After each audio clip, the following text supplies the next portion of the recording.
Namaskar, everyone. I am Arpan Chakravarti, Assistant Director for Strategy at Alexis Group.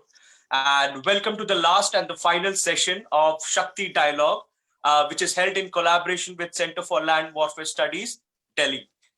So, well, today we shall be discussing on the topic, the economics of national security, as how Atmanirbhar Bharat can be a game changer in the defense industry. So we have with us today our distinguished speakers for today, Ambassador Anil Trigoniat sir. He's been a diplomat for over 30 years and has been a uh, passionate advocate of India's interest abroad. Currently, he is the president of Millennium India International Chamber of Commerce, Industry and Agriculture, and he is a distinguished fellow at Vivekananda International Foundation. We welcome you, sir.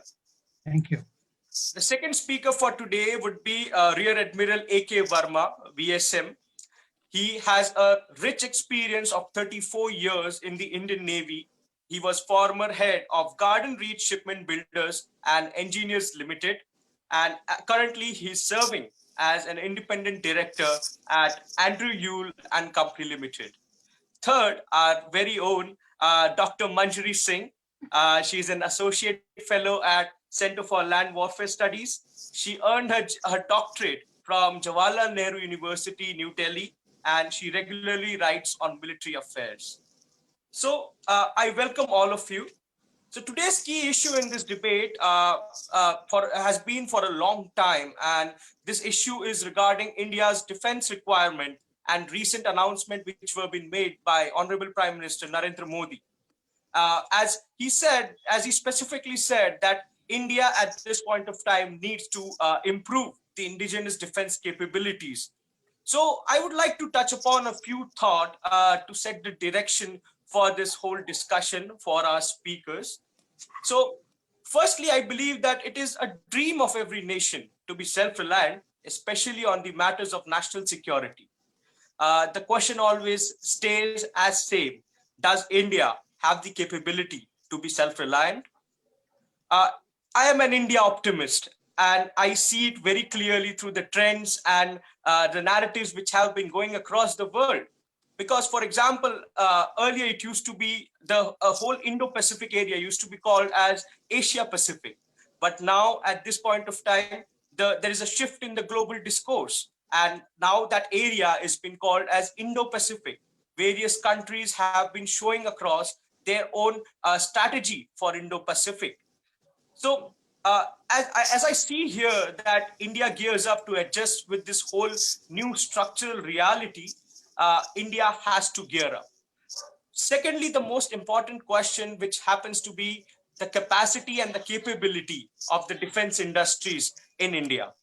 So there's a question which underlines here today in this discussion is that can India become the development architect for sustainable growth over the time period of 10 to 15 years? Because India at this point of time had spent a lot of money on manufacturing, for becoming a manufacturing hub across the world. So can Atmanirbhar Bharat be that one initiative which takes us apart from the rest? And thirdly, I believe that there has been a mantra which is continuously going on, which from 1950s, that India needs to be self-reliant. So what are the problems that we have encountered since then to what we have right now, and what has changed? So at this point of time, what are the corrective measures that we have to take in order to set the momentum right for India?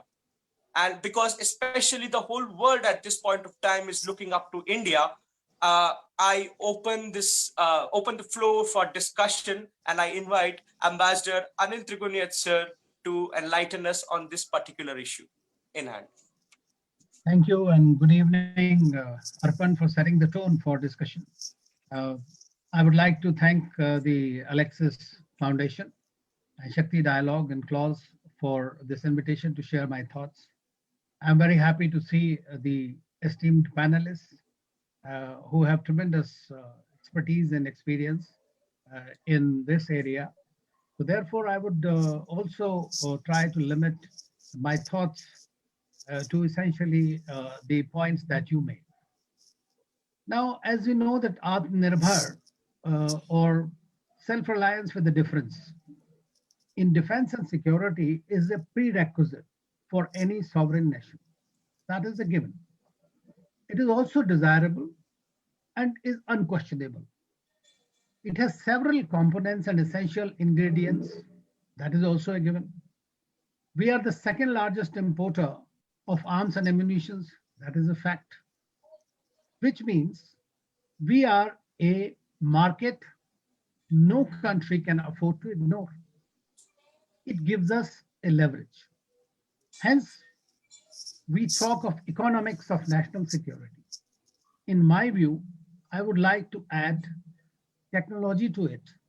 Hence, let's look at it as techno-economics of defense and security. When we think of security, internal or external, the cost should be a secondary consideration. But for that, it is absolutely essential that economic strength of a nation is as important as the political resolve and technological prowess. As of now, we are technologically dependent, even in the conventional sense of the term, as far as domain of defense management is concerned.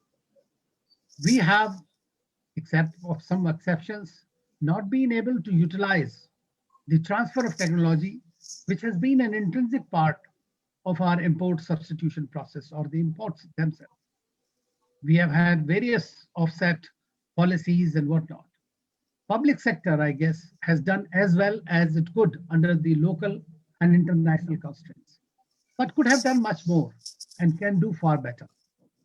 First thing is to address the constraints and give them the freedom to explore, invent, and innovate. The dedicated scientific community must be provided with what it takes to excel. That means a tremendous R&D is required to be done. We need to indulge in innovation, India plus innovation. A SWOT analysis is also necessary before we start just thumping. Now that the government has allowed the domestic and international players to participate with enhanced equity as well as through the offset provisions, we should witness a better and more secured output to cater to our and our friends' requirements and need as far as the defense industry is concerned. Once you meet your needs and have a good product, you can compete in other markets. Transfer of technology, as a result, we have seen that BrahMos is a shining example of that. India has a tremendous capacity and expertise and excellence in missile technology and space sciences, which are an integral part of the future war doctrines. Outer space is already being weaponized. WMDs of all kinds are being sharpened, while the international disarmament or arms control regimes are in a disarray. World War 2.0 is on the horizon. Trade is being weaponized as well. Foreign investment is also being used as tool to tame the countries that do not fall in line. India is the third largest economy and must be able to come out of this COVID crisis, which people have called as a bioweapon. Whether it is a bioweapon or not, but it has brought the world to its knees and has spread none. The originator has obviously moved on apace. They are growing rather fast. There is a lesson for India in this and the world in this. It has obviously necessitated the call for Atmanirbhar, self-reliance, where we are not saying that we are going to be closed, but we are saying that we want to be part of the integral value and supply chains. So this is Atmanirbhar being applied across the spectrum, a welcome change. But I would say that, in my view, there are 4H that ought to be the key drivers or the priority for the government, without which you cannot do anything. Number one is health. We have seen it, what is happening. That has brought down the economy, that has brought down everything else. Hunger, habitat, and high tech, including in the autonomous weapon systems. I would not like to repeat various changes that have been made in the defense procurement policies recently, but rather would say a few things about certain things that have gone rather well. One is that the integration of the command structure, which is very much needed. It has been done. We have a CDS now, and that post has brought about, is expected to bring about greater efficiency and ability to respond to threats and attacks, which is being done by most countries in the world. Now, CDS himself has said that he will be trying to create theater commands by 2020. Therefore, the requirements will also be exponential in that regard. Then he says the Eastern and Western Command of the Indian Navy will be brought into a singular peninsular command. That is another important thing that happens, because we have seen what happened in the 2611 case.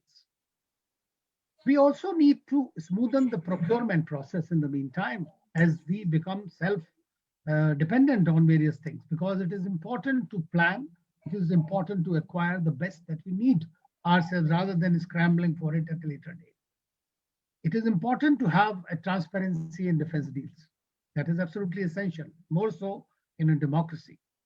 But that does not mean that these kind of last minute rush to buy ammunition does not really inspire great confidence in the system, or nor for the citizens, given that we have a toxic neighborhood in country, and therefore we have no option but to stay ahead in defense preparedness, in conventional and non-conventional weapons and their delivery mechanisms across the military flanks. Technology is dynamic, and so is the threat. Hence, constant upgradation, either indigenously or through appropriate collaboration, is indispensable. Spares are always a problem, and so is after sales service. We need to be cautious about that. We also need to have strategic collaboration without being exclusively dependent on one or the other while working on our own indigenization program. Let us not forget that today's major suppliers depend a great deal on their weapons and technology industry. If you look at the US, from California to Connecticut, it is the arms lobby that dictates it. That means, and likewise in Russia or ex-Soviet Union. And therefore, their weapons and technology industry has a tremendous impact on the way their foreign policy is conducted. And therefore, they have huge and powerful lobbies. Ipso facto, what happens? Conflicts for them is an opportunity. So therefore, whenever you tie up with a country, you got to be careful about their geopolitical games. Hence, they compete for markets and undercut one another. We have seen what we buy from Russia, whether it is S-400 or something, there is a fear of Katsa. If you buy from the Americans more, then you have a problem with Russia that tries to sell it to Pakistan or elsewhere. So this is the game that is going to be played around. And that's when you ask the question that this self-reliance or Atmanirbhar Bharat, and that is precisely the need that is justified by this very dynamic that will continue to be played out. And India is 1/6 of the world. It is the third largest economy. It has one of the biggest militaries in the world and the most professional armies, and therefore it needs to acquire space. It has often been handicapped by the availability of its defense preparedness. There are 3 or 4 major players in the world. One, USA, Russia, we have already talked about. We're still importing about 70% of our requirements from Russia. But in terms of US dollar terms, I think the USA is matching every dollar to it. And if you buy something from Russia, what I have noticed is that you have to buy an equal amount of something else from the USA. So this is the kind of game plan which is happening. And transfer of technology from USA has not been that easy. But with the signing of various agreements that have been signed recently for interoperability and others, we expect. Another very major important partner that has emerged in recent times is Israel. And that has stood up with us and has been very keen on providing or joint manufacturing or technology. It may have certain limitations, but they are doing extremely well. There are various countries in Europe that are ready to help us, whether it's UK and others. But I would say that we need to focus a little bit more the Eastern Europe, because Eastern Europe is also pretty good. Thirdly, I would like to say that we need to work at looking at the markets and whatever expertise that we have got today. We should be able to create joint production facilities in Saudi Arabia or the UAE as the things are changing, the global dynamic, and West Asia is an extremely important region for us. They're looking for us whole of West Asia, especially Gulf countries, want the Indian forces, want the Indian ex-army or military personnel, want our naval officers. They want our expertise. They want to work with us, joint venture, and try to have a more cohesive kind of a relationship. And I think that is one area which, while we are working on our own indigenization programs, we should try to work together. Saudi Arabia, as you know, you must have read recently when certain aircrafts they were going to buy, the wings are going to be produced in Saudi Arabia or are being produced and will be used there. So when I visited Saudi Arabia, they were very keen to work with India. China is already there in most of the places, but we need to do that. In the past, there have been several misses, but several achievements also. But we can't afford to indulge in laxity anymore. Mere political statements do not suffice. The intent, the political will, and availability of human, financial, and material resources, and mutually sustaining international diplomatic linkages are the key to the success. As we acquire a certain edge in the defense and security domain and look at securing other markets, we will be in for competition from the well-established suppliers. That's not, you know, that we cannot service certain aircrafts, the Russian origin aircrafts, because the Russians have not given us the possibility of doing it in Malaysia or elsewhere. So we have so many other ifs and buts. So we need to work out our own. And look at China. I mean, their quality may not be that great, but they have acquired a certain kind of an expertise. I guess we need to think of some new models, including the provision of security wherever feasible, be it in the Indian Ocean, our neighborhood, or the Middle East. Especially that is crucial to our security and strategic requirements when we try to go beyond our shores. Our private sector is doing quite well, and I know Admiral Verma is there, who's an expert in this. But I would just, before my 1 or 2 minutes I finish, so I had read a news item, which is quite happy. It's a happy story about L&T, which has done quite well from the public. They apparently, in their Hazira shipyard, they delivered 54 fast interceptor crafts for the Coast Guard in record time. That competes well with various public sector shipyards. Hence, they would be a good competitor for future Navy orders also. Credibility is crucial. Time is money. So they are all working together, and there are many countries and who are interested in Indian market. I don't think so much has happened so far, but much can happen. Then we should also try not to unlearn from what the Chinese follow. One is the power of the flows from the barrel of the gun. And the second thing is the money purchases the gun. So toward this end, China has been studiously building up our economy, military might, and technological upgradation. The future of the, I will not mention, Prime Minister is extremely gung-ho about this, and the India is on the cusp to really take off in the AatmaNirbhar system. We have planned the things, we have worked out teams, and they are being worked out, and I'm sure Admiral Verma and Dr. Manjari Singh will be speaking about these things that the recent. My only thing is that we need to create, we need to think about 15, 20, 30 years from now and develop those kind of autonomous or those kind of weapon systems that will be required.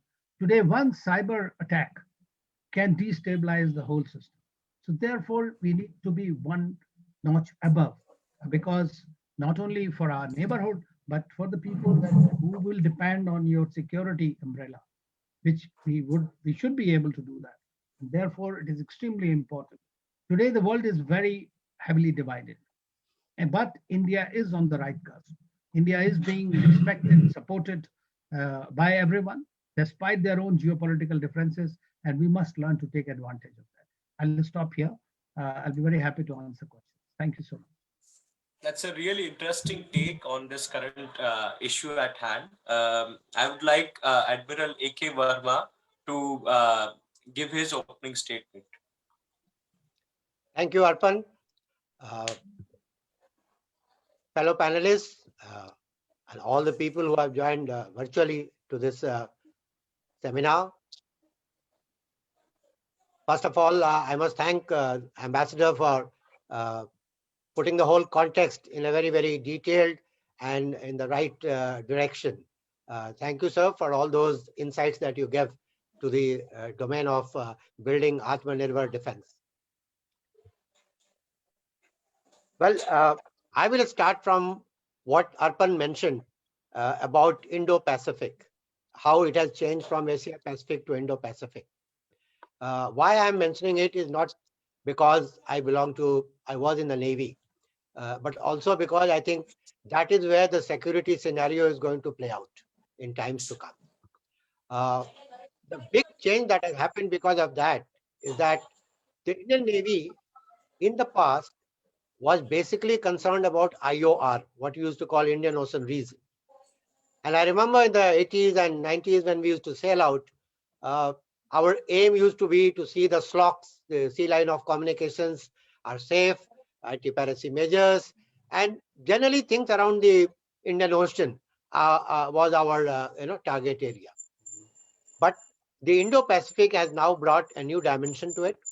Of course, a very different topic to discuss, but I'll just mention that it now uh, takes us away from Indian Ocean right up to the Pacific, and the Quad which has come up, not just those four countries, but all the other neighboring countries and the Southeast Asia come into focus into this.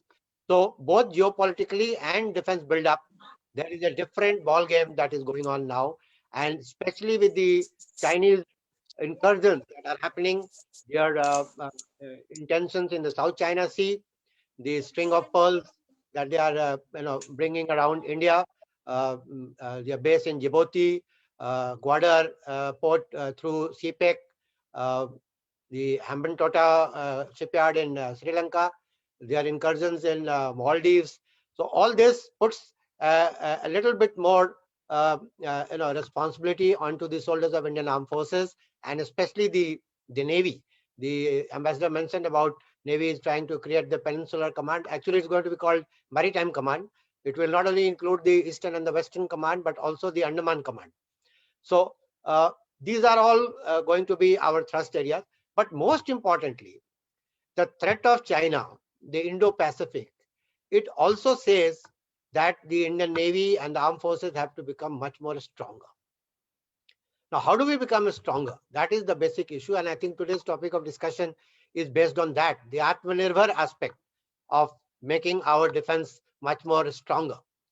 Now, the, uh, the defense production has been going on for quite some time in the country. But we are, as you all know, that we are still not AatmaNirbhar in that.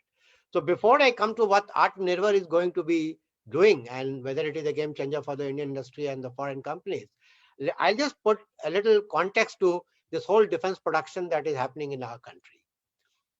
I'll take back the scene to 1775. That is when the Ordnance Factory Board was set up in India. So the defense production in India is actually 245 years old. So the defense industry, industrial base is not new in the country.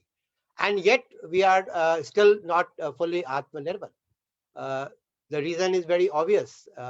From 1775 to 1947, the Britishers who really created the Ordnance Factory Board did not want us to make anything more than what they needed to supplement their efforts. So we were basically making some rifles and some ammunitions and no R&D. When the Industrial Revolution was happening in Europe, we all know that India was denied everything in our country. So the defense industrial base, although it was set up in 1775, it remained very nascent till not even independence, a little after independence. After independence, we got a little bit of pie from the Britishers in our Army, Navy, and Air Force. But not only 47 war with the Pakistanis, but in the 60s, just 10-15 years after our independence, we had 3 to 4 major wars. It started with 61 Goa operations, 62 Chinese operations, 65 Indo-Pak, and again 67 the skirmish which happened in Nathula. So this brought in the awareness in the armed forces that we need to strengthen ourselves. And in that effort to strengthen ourselves, we went for initially for 10-15 years outright purchases and thereafter assembly. So in the assembly, again, the TOT was very little. Master was mentioning about that. We assembled Jaguars, we assembled Mirage, lots of MiGs, but we did not develop the technology to build our own aircraft. So even after independence, good about 40 odd years, the effort was only to build up our forces whichever way, whether by purchase or assembly, but we did not give much thrust on the R&D and development of defense industrial base in our own country. This process basically started in the 80s and 90s. We all know that in the 80s, the whole world was actually in the build-up mode of the armed forces. And that was the peak of the Cold War, which was going on in the world. Even India bought a lot of equipment in the 80s. In fact, some people say it led to the balance of payment problem in our own country. We bought so much of hardware that 1991 recession also came, not necessarily only because of defense, but we did buy a lot of foreign equipment in the 80s for the Air Force, Army, and the Navy.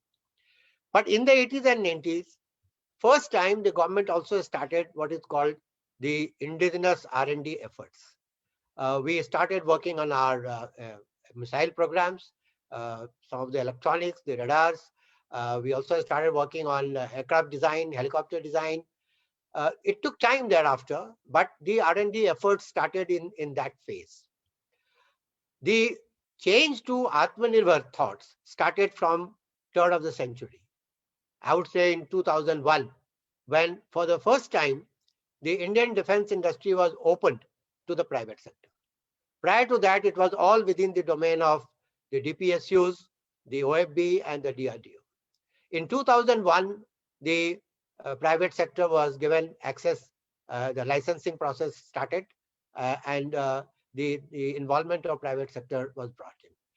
But again, for about 10 years, from 2000 to 2010, though there was a policy decision, but I don't think there was much of intent in opening up the defense sector. So we basically lacked the intent at that point of time. The real change in the indigenous defense production started with the swearing in of the present government in 2014, and in 2015. In fact, in 2014, in his speech from the rampart of the Red Fort, the Prime Minister gave the clarion call for Make in India. And Make in India was, in true sense, was the beginning of the AatmaNirbharBharat that the call the Prime Minister has given now. In Make in India, the defense was given one of the thrust area for bringing in manufacturing to the country. So from 2014 onward, the government started working in various policy decisions as to how to do the production in the country, manufacturing in the country, and bring in more and more indigenous production in the country. The DPP, the defense production procedures, they were modified first in 2016, then in 18, and finally in 2020, we have a revised version.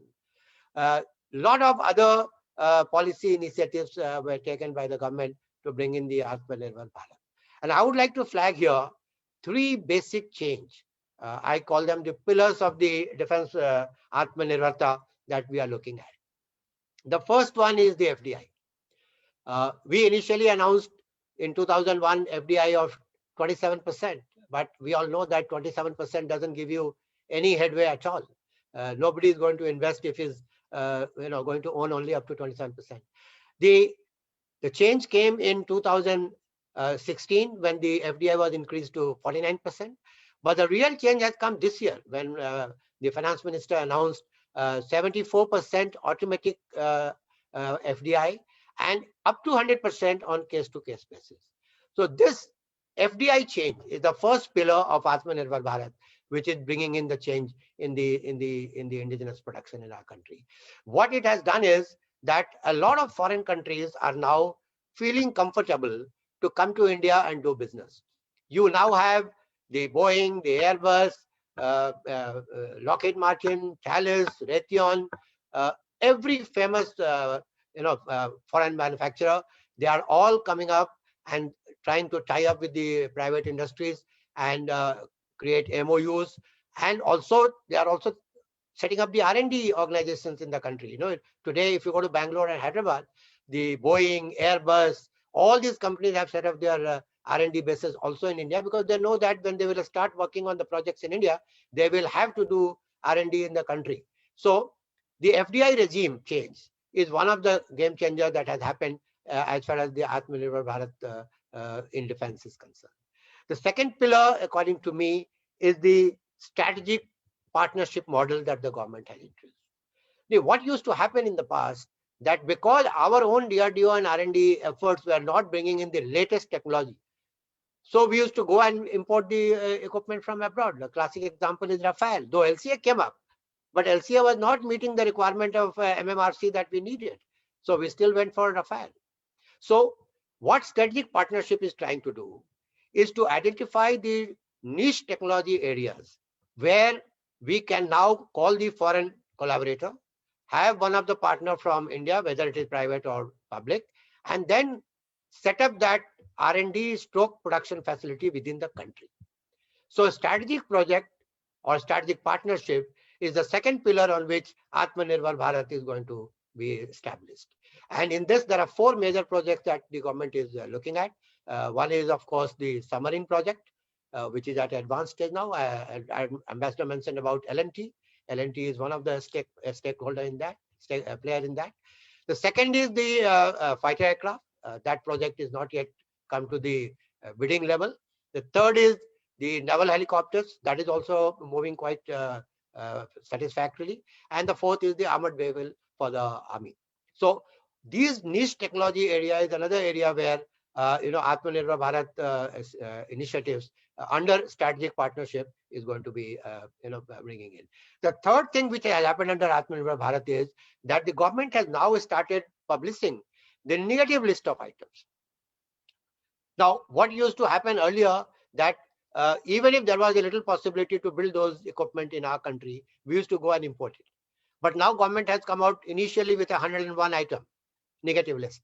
In this, there are not only just the platforms. There are platforms like OPV and transport aircraft, helicopter, but there are also equipment. There are lots of avionics, electronics, radars, and RV centric items.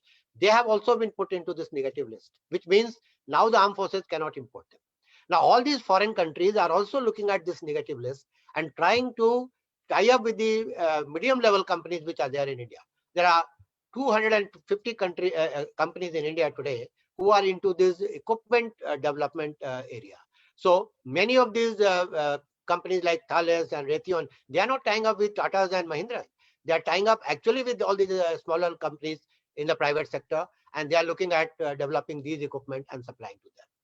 So the tie-up from the foreign countries, because of the strategic partnership and negative list, is not only happening with the big companies, but it's also happening with the small companies. Yes, the Boeing has tied up with Tata, the Airbus has tied up with Mahindra, but there are many other small companies which are also tying up with the foreign companies. So I would say these are the three basic pillars on which Atmanirbhar for defense is establishing: the FDI, the strategic partnership, and the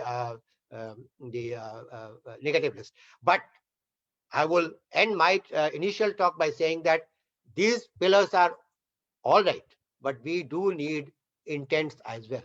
And there I would say there are three intent which government is again showing. The first is that we can have all the policies, but unless and until the private players are able to come and participate, it will not happen. I said between 2000 to 2010, nothing happened because the intent was not there. Private players were not coming to the defense. Now I have seen in the last 5 years especially, there is not just monthly and weekly, almost a daily basis interaction between Ministry of Defense, Defense Production, and the private industries. There is a regular interaction. The DPP 2020, which has come up, 2020, which has come up, 90% of the suggestions have come from the private sector. So we are now involving the private sector, understanding what their problem is. They are also feeling comfortable to come to the defense. So that is one big intent that government has shown in the last 4 or 5 years. The second intent that government has now shown, that whatever defense industrial base that we set up under Atmanirbhar Bharat will not be self-sustaining if we do not encourage exports. So the government is now making a lot of push for export as well. The ambassador was mentioning about some of his experiences, but recently we had a gathering in Delhi of 50 Navy and defense attaches who are posted in various embassies all over the world. And all the three chiefs and CDS and all, and the industry representative came and spoke to them. So the government is making a pitch that we must also push the exports. Because if we want to create a $25 billion industry, there is also an aim to have a $5 billion exports. So, and India's present requirement that we are meeting is only 10 to 11 billion dollar. So we need to push the exports as well, and that intent also the government is showing. And finally, I will end by one more point, that the third intent that is required by the government here is that we must look at how do we generate the capital. Because if you look at the defense budget, it's actually going down in actual terms. From 2.5% of GDP, today we are at 2.1% of GDP. And if you listen to the chiefs, they always say that they don't have money. They have money only for the committed liabilities. They do not have money for the new projects. And recently there was a talk of whether we make submarine or we make the aircraft carrier. I mean, if you want to look at Indo-Pacific, we need both. The debate is not either or. Debate has to be both. But the problem is capital. There is some suggestion that we create a fund, internal security fund. Now, that internal security fund is only for the internal security. There has to be a defense fund which we need to create. So the government has to look at whether we issue bonds or how do we get more and more money into the system. Okay, we can meet, say, 20-25% requirement by exports. That money will come from other countries. But we still need more capital in creating this Atmanirbhar Bharat. So I would say that we need to have, the policies are coming fine, the Atmanirbhar in defense is coming in, but we need to have the 3 C's. We need to create capacities through foreign participation, private participation. We need to create capabilities by having R&D and the technology under their strategic partnership. And we also need to have a capital to really expand the defense industrial base in the country. So I would end by telling these 3 requirements of C's for our Atmanirbhar Bharat. I'll stop here and take the question answer as and when it comes. Thank you very much. Thank you so much, sir, for that detailed background of the Atmanirbhar Bharat initiative. And now I would like to invite Dr. Manjari Singh to give the opening statements.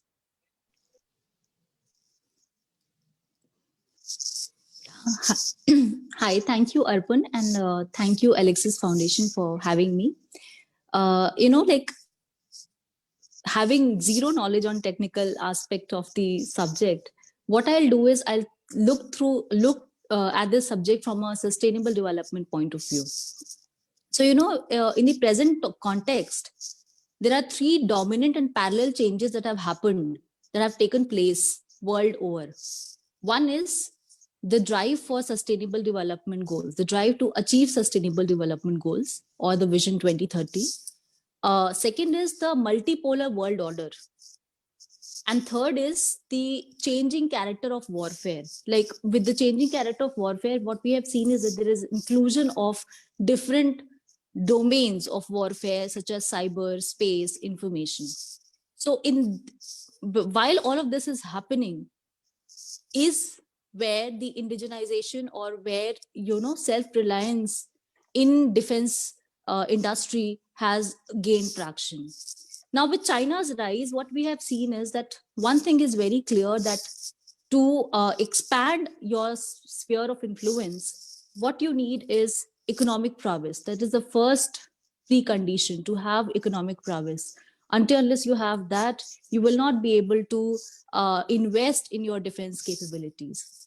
And with China, and recently what we have seen is that China has, from being assertive, it has become aggressive, right? It is present, it has a footprint in all the geostrategic regions of the world.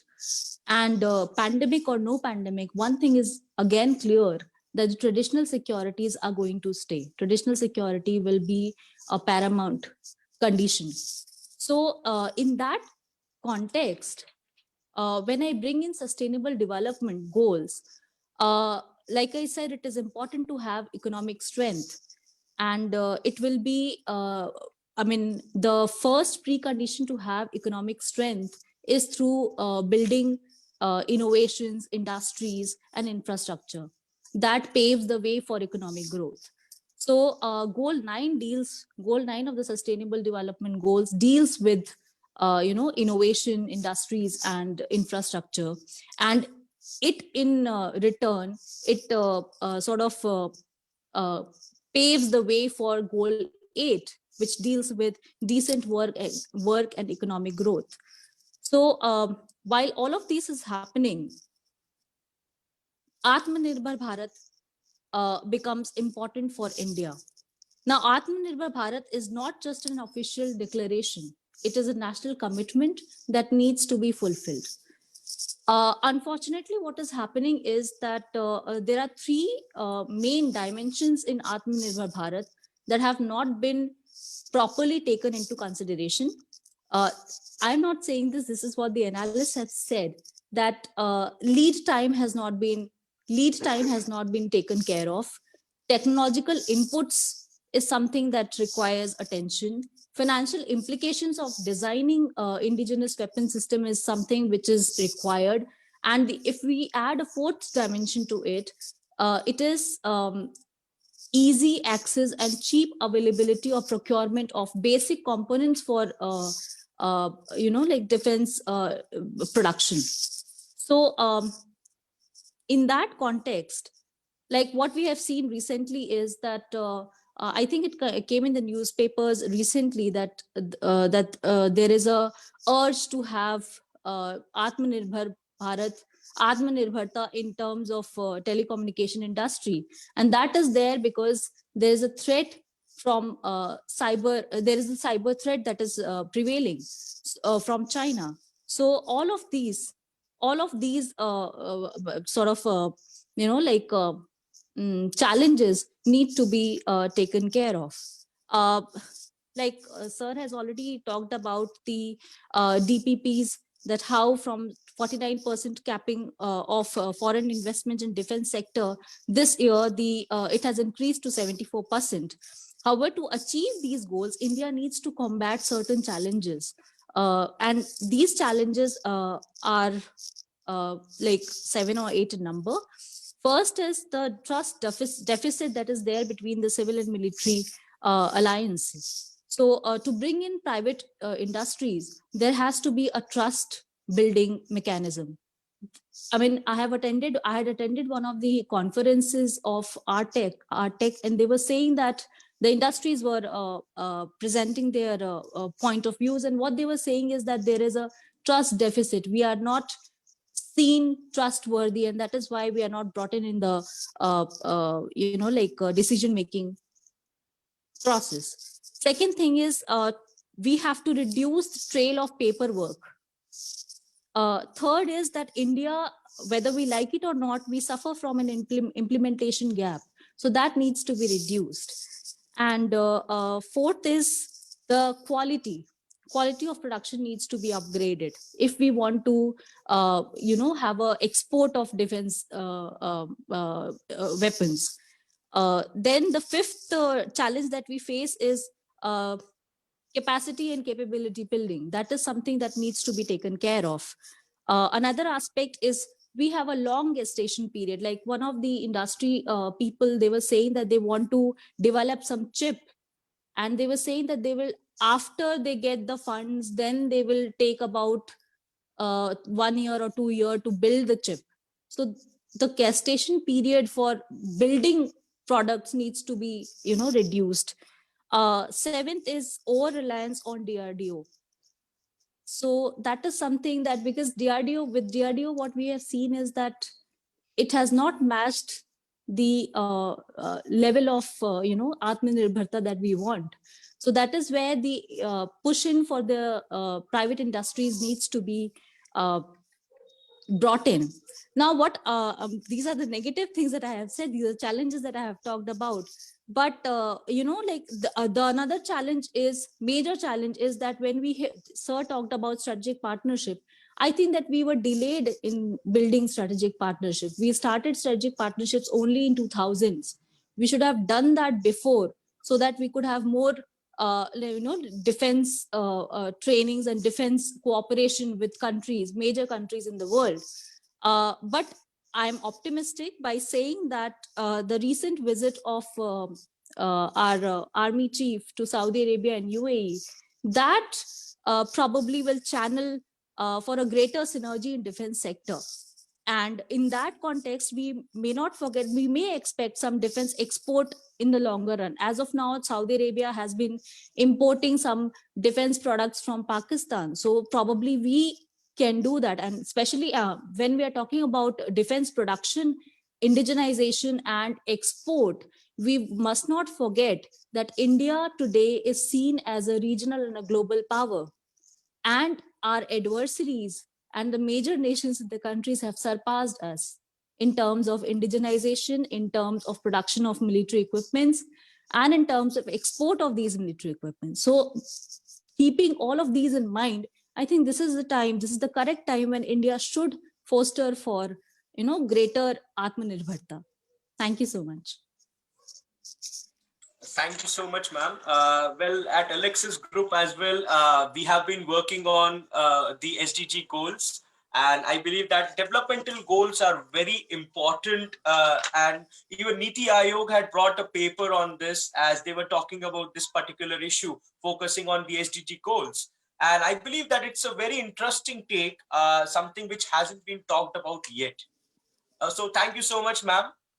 So I have a question. So we shall be beginning our question round. So the first question for Dr. Manjari Singh. Ma'am, what do you think that, why do you think that political will matters more than anything else in the implementation of these particular initiatives? Because across India, we have seen policy decisions come in, but the implementation and the political will always lacks. So why do you think political will matters more than anything else? First is funding. And the second thing is because, especially in defense sector, there are certain things that cannot go in the open domain, right? There are certain things that need to be capped and certain things that need to be floated. So funding becomes the first issue, of course. Then how do you, gather the masses, mass recognition or mass acceptance for what you are doing? So, and especially in a democracy like India, these are the two things that are required. And that is why a political will is important. And especially when I talked about trail of paperworks, to reduce that, political will is something that will be, it will go a long way. So this is my answer. Thank you so much. The next question is for Ambassador Anil sir. Sir, why do you think in this current scenario, businesses are being used as pawn in the game of geopolitics? Well, this is when you talk of geopolitics, you cannot divorce geoeconomics from it. As I mentioned, that it is not new. It has always been the case. Now, today, what you are seeing, especially the Chinese 5G, that probably indirectly you are referring to, which will, or now they are already on to 6G, which is going to be a real game changer. If you come to think of it, the China, we are looking at China in a more conventional manner. I mean, we have two nuclear powers on our borders. That is one thing. So that is some kind of a problem is there that is neutralized to some extent. You look at China in a conventional manner is not what it is looking at America. It is looking at the USA from a technological domain. And the technological domain, it's also the private sector and the government sector both combined together. They have integrated it. In the United States also, they want the technological prowess, and it's all in the private sector, majority, right? So whether it's their defense industry, whether it is their business per se, because see, trade, economy, and as was mentioned by all the everybody else, the economic strength is extremely important. And the economy means trade, the economy means investments, and your whatever intellectual property that you have is integral part of your economy, and therefore it is directly targeted. And that's when what you are seeing in between the Sino-US relation today, it started with the trade war, but it was actually just the tip of the iceberg. That is not the main thing about which, because this gives you a greater traction in the global stage. It also shows you how multilateralism has been decimated by the unilateralism of the Americans or Chinese for that matter. They are into expansion mode, both of them, in one way or the other. USA is coming into the Indo-Pacific. So China is trying to get out to the other domains. So that becomes a holistic viewpoint in which the economic, because see, if you're economically strong, the China people do not fear because it is militarily strong. They fear because it's economically strong. Its strength is so much everywhere that is what worries people. Right? It is ready to displace the Americans as number one economy in the world if that happens. So that is the main problem. That's why the businesses are conducted by there's a different model in China, but there is a different model in India and different model in the United States. So therefore, the companies, like when we want to buy S-400 from the Russians or some other equipment from the Russians, the Americans invoke CATSA, right? They don't want you to buy that. They have already done so against the Turkish people. Now, but this is what precisely. So this is an integrated approach which a mighty country employs. Those who are on the receiving end will have to continue to fight. I mean, when they wanted us to, they call us tariff kings. President Trump called us tariff. India is the tariff king, right? So they withdrew GSP. They said you So, are a developed country, and therefore you don't need the GSP benefits like that. So that's the trade war is so a in the recent sanctions, I'm sorry. So the recent sanctions are on Turkey by the US. Do you think that Atmanirbhar Bharat will be the best way to avoid well to a great extent, to a great yeah. of being sanctioned by big countries over around? Well, it is true. I mean, Ken, it is important to be independent in critical areas.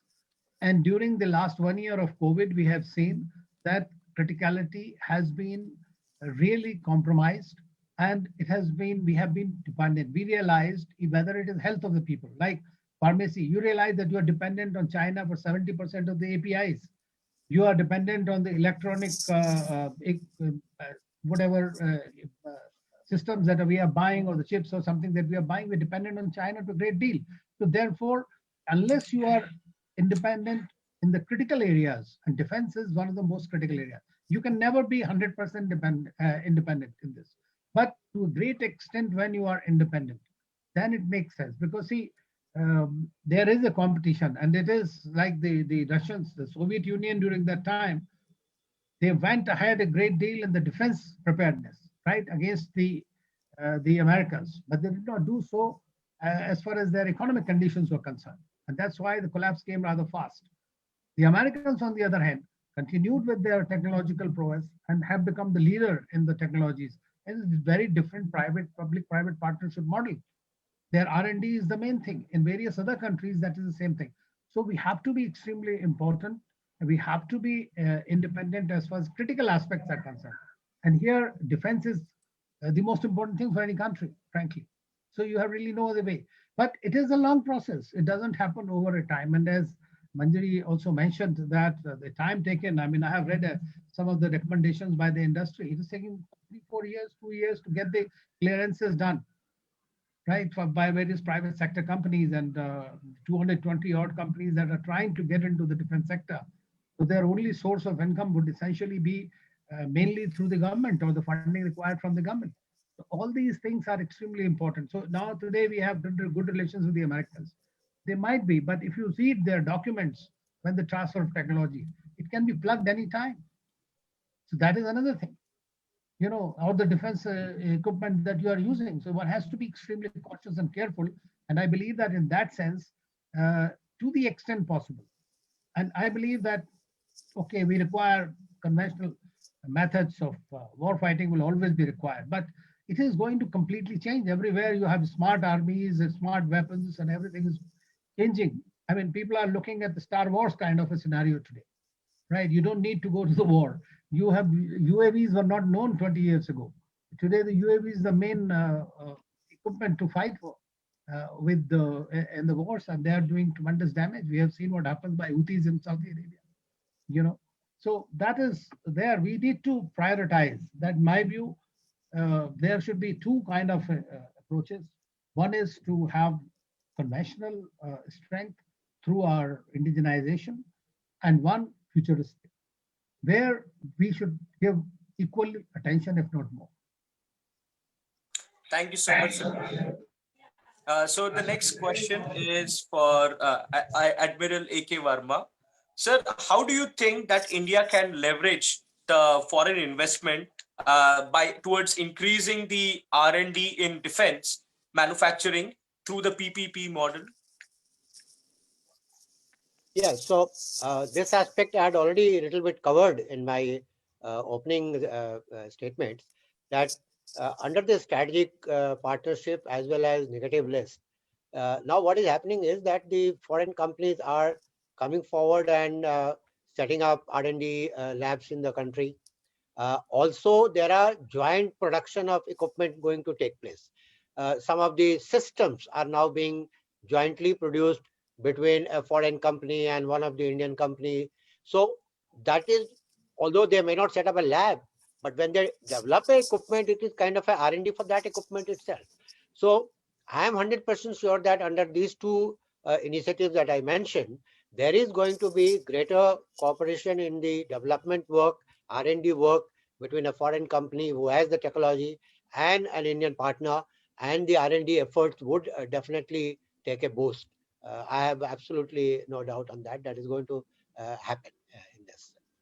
And And sir, let me tell you, just add on to here, that this aspect of R&D is very, very important, because ultimately, no, whatever technology they may have, they are not just going to come and start building in India.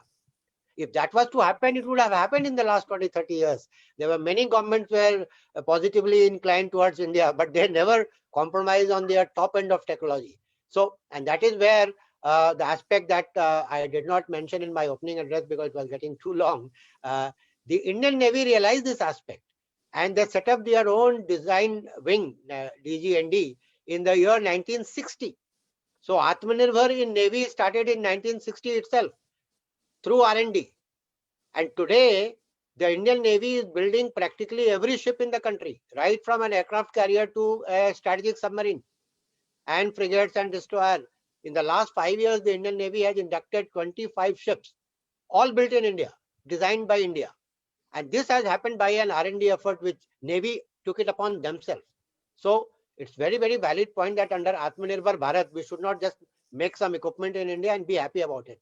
It has to be an R&D effort so that the Atmanirbhar brings technology also in the country. thank you, sir. The next question is also for you, sir. How do you see the 15th Finance Commission recommendation to create an internal security fund? See, this particular fund, I think I mentioned about this as well, is for internal security. Now, what is being done under this, that this fund will be taken out from the consolidated fund of India before the devolutions to the state is done. Because they are saying that the internal security is the responsibility of both the center and the state. So, right now what happens? India, whatever money is given to the states, whatever is the kitty left in the central basket, that is used for creating defense, or the defense money goes from that. So I don't know how much this internal security fund will help the defense production in the country, but we need to think of a separate or an alternate method of creating capital for the defense production by maybe a bond which railway uses. Railway generates fund through issue of bonds. So that could be a method for the defense production. Okay, thank you so much, sir. The next question is for Ambassador Anil, sir. So, what do you think? What kind of role will PSUs play, like HAL and Madgaon Dock Limited? Will they play when it is becoming a competitive market? And what do you think that will be the future of them? Will they be sold?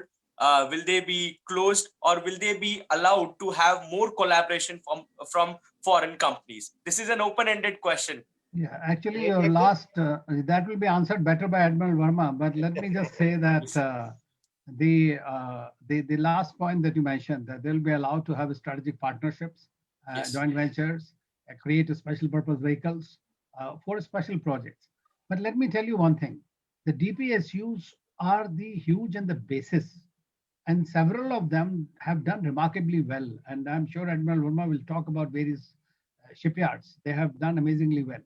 HAL has its own problems. I mean, but at the end of the day, I mean, it is as good as the government wants it to be. I mean, the problem of the public sector is not necessarily this. You know, I always believe that you must pay the maximum to your teachers and to your scientists. Today, it is the other way around. I mean, that is the problem. That becomes your last thing. So you don't have the R&D capability. We have not innovated anything great in the last many years. We still talk of 2000 years of invention of zero and whatnot. But we have to work on that. I mean, a country like Sweden, where people work in garages and they create, they are spending 4% of the GDP on R&D. It's the largest in these countries. So we have to do that. And how do you do that? I mean, in the US, if you want to do a project on science or some kind of R&D, you get $100 million grant from XYZ and you start working on this. We still today, we do not have that system whereby, you can have the, I mean, I'm just reminded of that while I was watching, I was reminded of the film Uri, journalist strike, whatever. You know, in that guy who creates some kind of a Yeah, the drone. So, you know, what happens is, in our cases, we do not still have the between the industry and the academia, there is no linkage. So that is extremely important. You must have the incubators. It should be funded. The government alone cannot bring the money from anywhere. Now, in the regime of declining taxes and the problems that are happening, it is very difficult. And the country has to be, we talked about FDI. FDI does not come on its own. FDI flows where the best conditions are there. We were talking about that from China, so many countries, companies will leave in the wake of Corona and whatnot. And the countries like Japan and the USA started paying billions of dollars for this. Nothing has happened. And even if there are 300 companies people had listed, how many have come here? So it's not something, you have to be competitive. And the capital at any given time for the FDI, there are 60 to 70 countries. And when we talk about doing business with India, they're doing business index. If you say and take great pride, okay, we are 53 or 54, that means there are 50 countries who are above you. So we need to reach that. So that's where the whole game comes about as far as the FDI is concerned. India is the biggest market. It has the policy changes are taking place at a sharp under this current government. But we also have I remember when I was once in New York, I was talking, and that was immediately after economic reforms at a Asia Society conference. And I said, now, because Vicky and others told me we have single window clearance. So when I talked, the one guy stood up and he asked me, sir, you are saying single window clearance. How many windows behind that single window? Now, so that is something that needs to be addressed. And that is still the industry, private sector has some concerns, and I'm sure Admiral Verma can add to that. So taking on from where what Ambassador was mentioning, but going back to your question that what will happen to shipyards.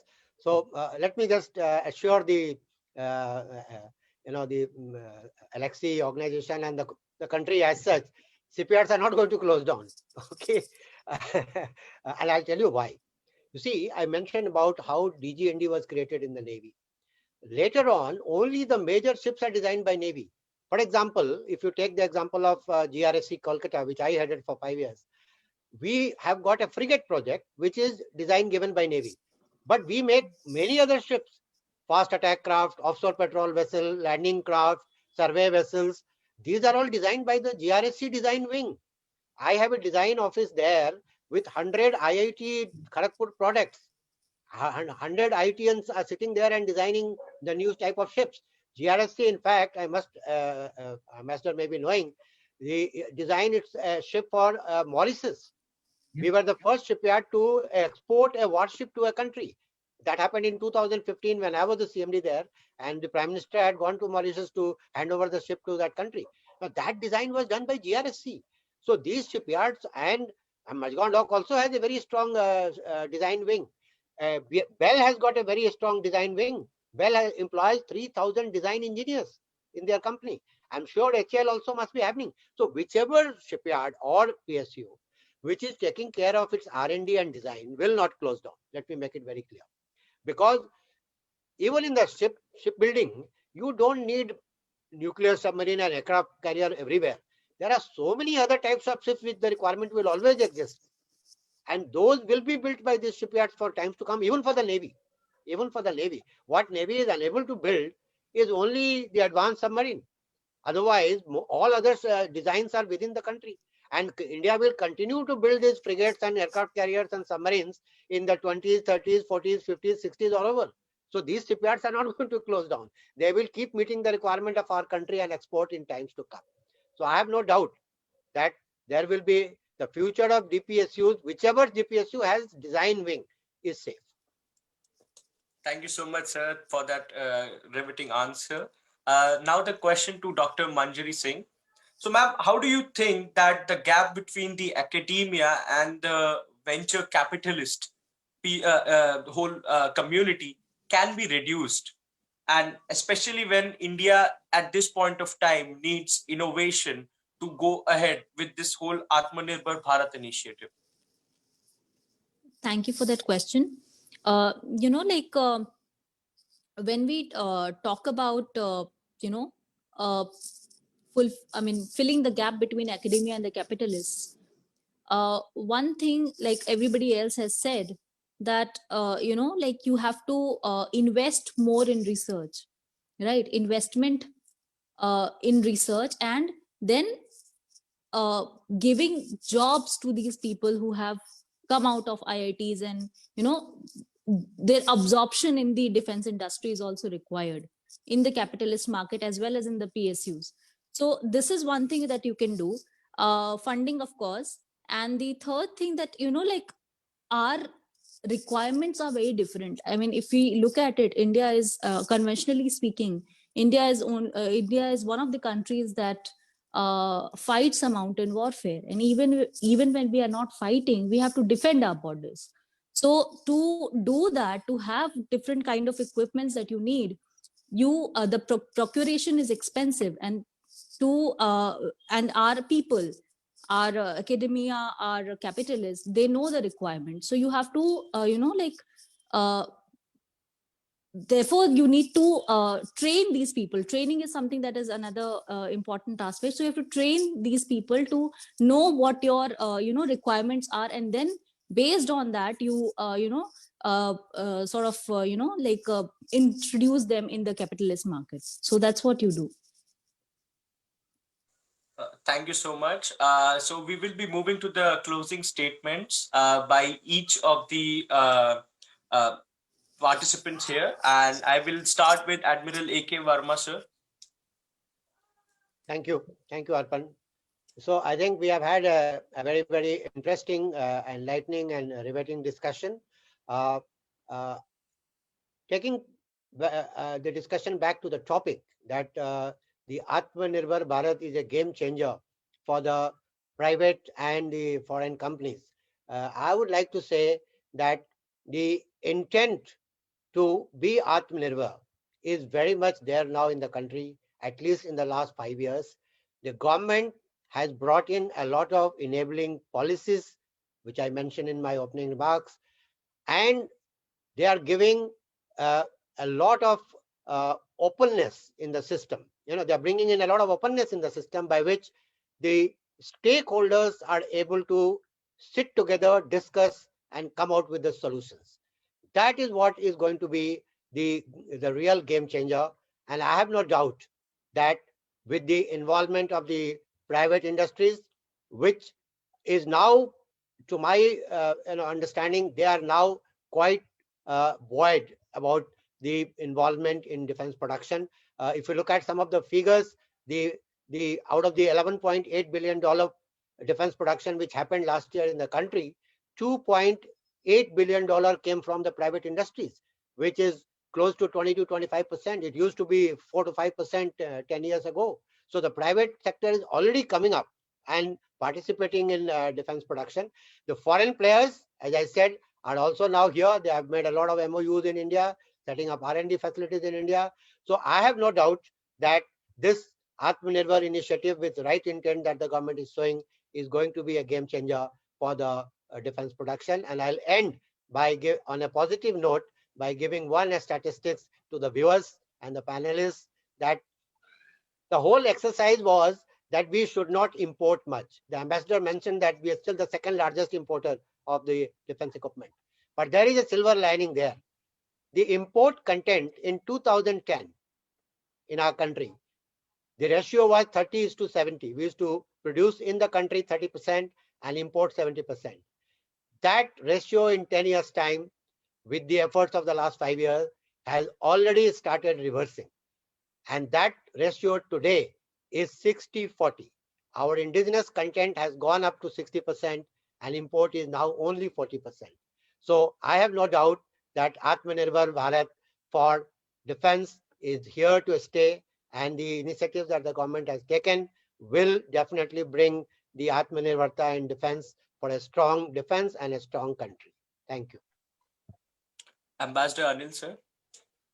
Well, I can just ditto what Admiral Verma has said, and then the statement is done. I fully agree with whatever he has said.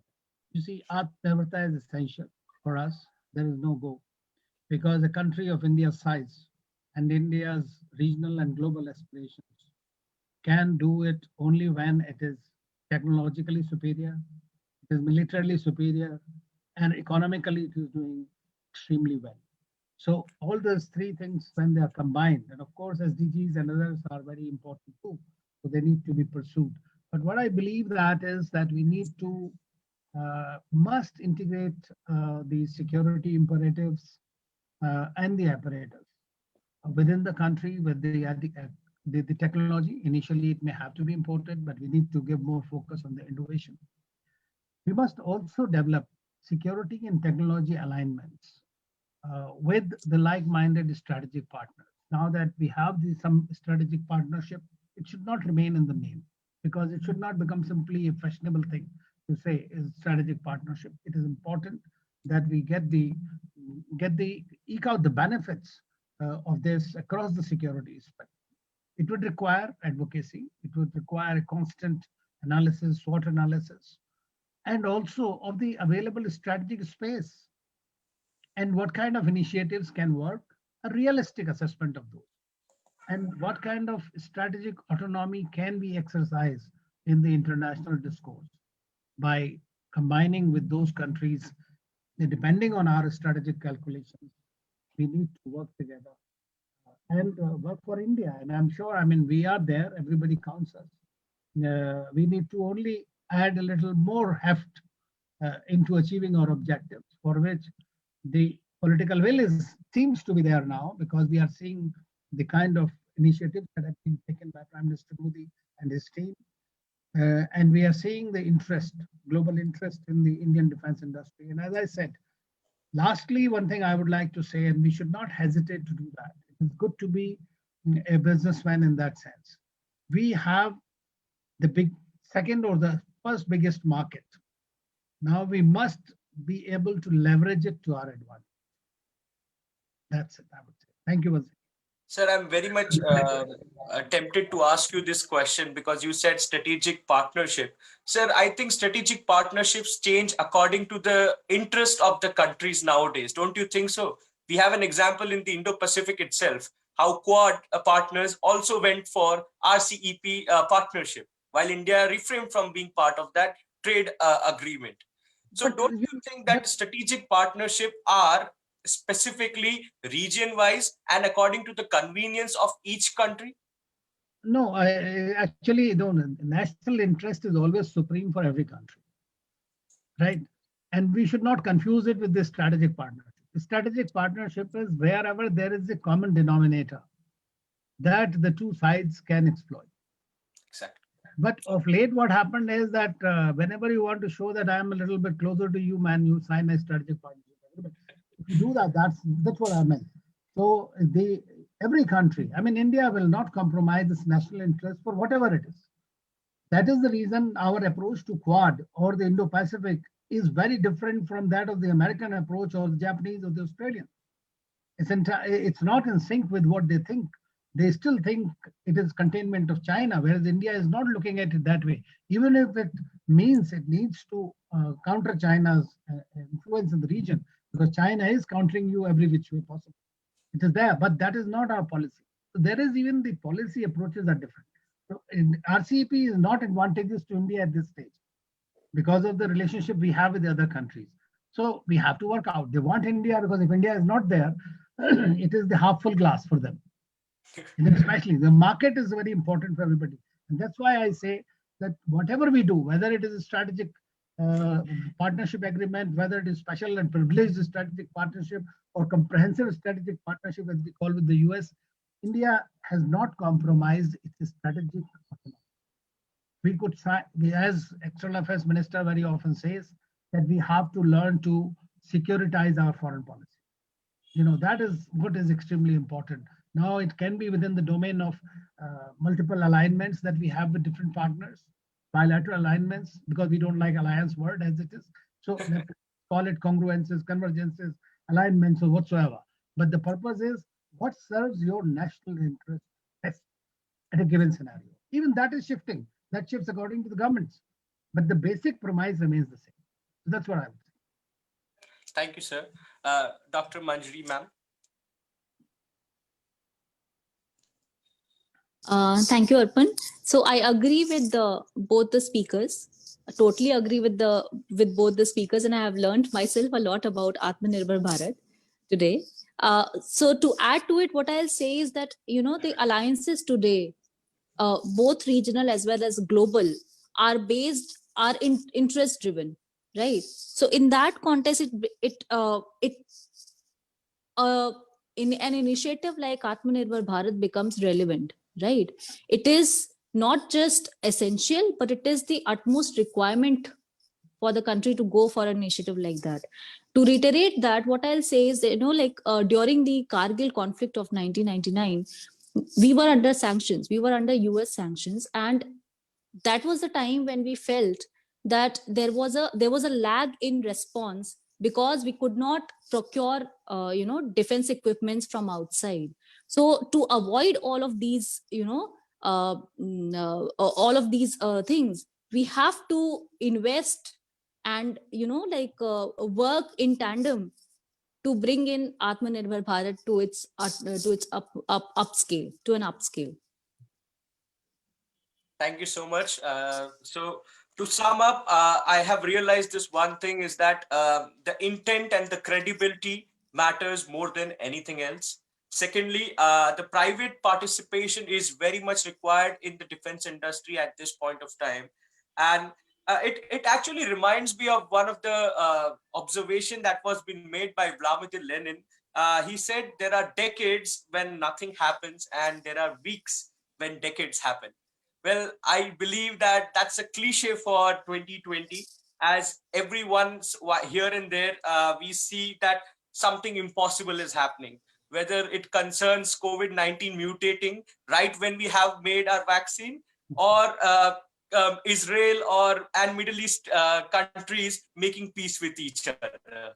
So on the flip side, we never knew that businesses will be a point of interaction or point of geopolitical confrontation, and the will and how they will be used as pawns of the game.